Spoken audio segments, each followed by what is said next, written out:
Hi, and welcome to the latest Hype or Not. I'm here with Tim Welsh, CEO of Nexus Strategy in Larkspur, California. And we've also got Davis Janowski, wealthmanagement.com's technology editor.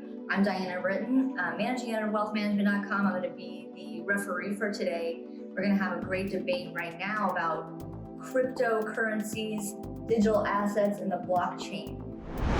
What's going on with this, Tim? Is it hype or not? Well, I think that's a great question, and clearly there is some level of hype. Typically I'm going to take the approach that this is ready for prime time, but we have seen quite a bit of hype, and I think the trends for advisors to be able to manage these digital assets on behalf of their clients, the tools are coming online. We're starting to see other platforms emerge. We're seeing lots of activity in news headlines. So I think there's a big case here to be made that yes, now is the time for crypto and digital assets. I disagree there. I think it's still mostly hype, at least for the mainstream investor. I think what we're seeing is two ends of the spectrum. We have young millennials and younger, very interested in this, but I don't have advisors, looking for purely digital DIY access to crypto. There are several things that make me think it's still all hype. And it really reminds me of a decade ago, annuities, variable annuities. 79% of advisors are being asked about crypto by their clients. Well, you don't know how. You don't get N, number N. How many were in the survey? Don't know. So it could be 10%. You just don't know what the total number is. I don't know what that 79% is. And they ask about crypto. Are they demanding that it be put in their portfolios? They just want to have a question. It's a regular question I ask. Your clients asking about crypto. I would say 80-85%, no, they've not. I haven't had the first client ask me about crypto. So I think it's still mostly hype, and kind of go back to the adage that for the most part, other than the young, crypto is being sold and not bought. Great analogy. I think there's some truth to what you say. Most of it I don't agree with because this can be an incredible asset class. Performance, of course, volatility. Well, if you look back in any sort of new innovation, it was always looked at as a potential, hype machine. And of course, early adopters. I think the famous saying is by Bill Gates that we always overestimate technology in the first couple of years, but underestimate it in the next 10 years. So, there are a lot of guardrails I think that still need to be in place, but I think if you're not looking at this, your head's in the sand, and it's time to definitely take a bullish look at this. Well, I do agree with you there, and a lot of what you see, sort of the first offerings of several of these, here we can plug into your portfolio management system so you can at least see crypto in there.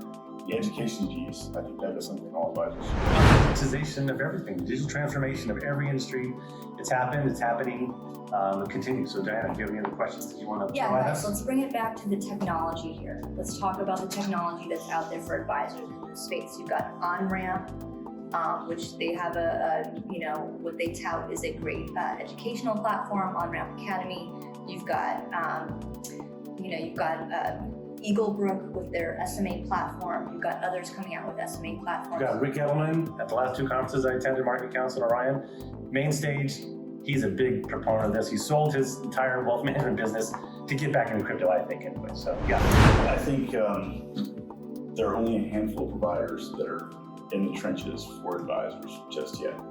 And I think you're going to have to see the competition heat up there. There's going to have to be alternatives to, OnRamp as being the connective tissue that's going to be your intermediary, building out the kind of connections to the custodians of cryptocurrencies. And right now, there's only a handful of those. Gemini is probably the best known.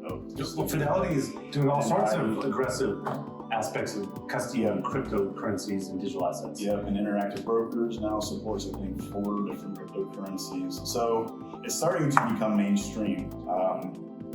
But I think it's going to have to heat up a little more before we have true competition, and we can start to compare and contrast for what's a good offering here for advisors and who has the best platform support for advisors. So I think what you're missing there is that the pace of change, the speed of this development. This is a very slow, conservative industry. And by its nature, advisors are going to be wait and see. But at the same time, these crypto platforms are doing laps around them, and advisors could get disintermediated by any of this stuff. They've got to be the central role of their clients' lives, and this is a growing piece. It's happening super fast.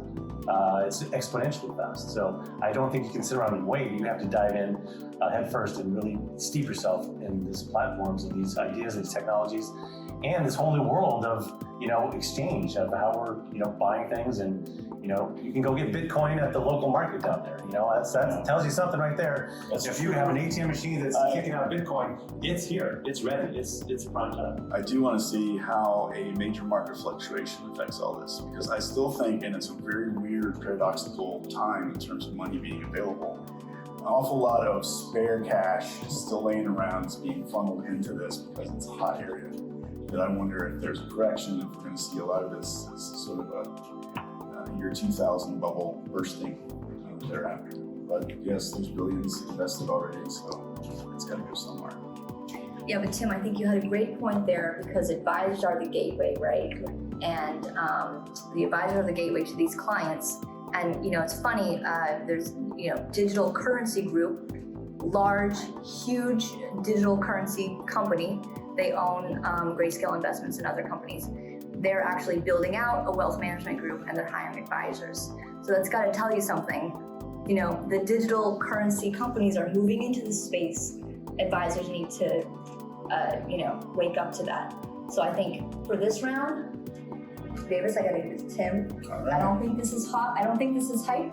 I think it's digital assets are here to stay. Advisors need to at least get educated and get on board, because some clients are going to be asking about this in the future. So, Thank you, Diana. there you have it. Fantastic debate, Mr. Janowski. Enjoyed it. Congratulations, Mr. Welsh. It's about time.